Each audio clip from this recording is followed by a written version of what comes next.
How many of us imagine that our world could use a little bit of unity? When we look around at the world, I don't know about you, but I see a fairly lonely place, pretty fractured, a lot of disassociation. We're just not even right on the inside. You add to that, if you look at our wider culture, I'd say it's like a culture of outrage. You're just being baited all the time. Be outraged, be angry. The world we live in is fairly polarized. When I think about that, I'm like, man, we could really use some unity, couldn't we? And I wonder how, just for a moment on the inside, when you think about our world, how much of that longing is inside of you? How much do you long that this world could actually, that people in our communities could actually get along, that they could love one another?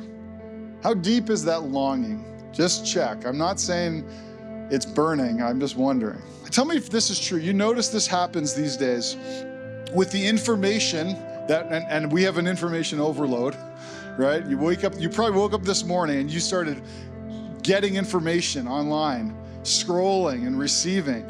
And the thing about the information we're receiving is tell me if this is true, it's being leveraged. You see, it's being leveraged to pit people against each other. True? Do you see that happening? And it creates this outrage. There's a word that describes what it's like to live in the culture we live in right now.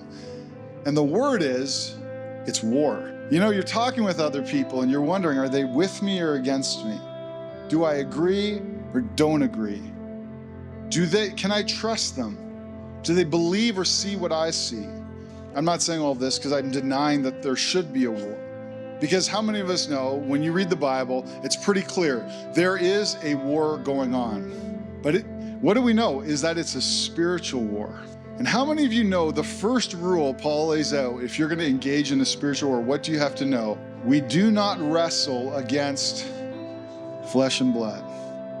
So if you're going to be in a war, you're going to live in a warring culture where information is being leveraged and pitting you against other people, our call as Christians is to remember, the war is not with other people. There is a different plane on which this war is fought. Amen?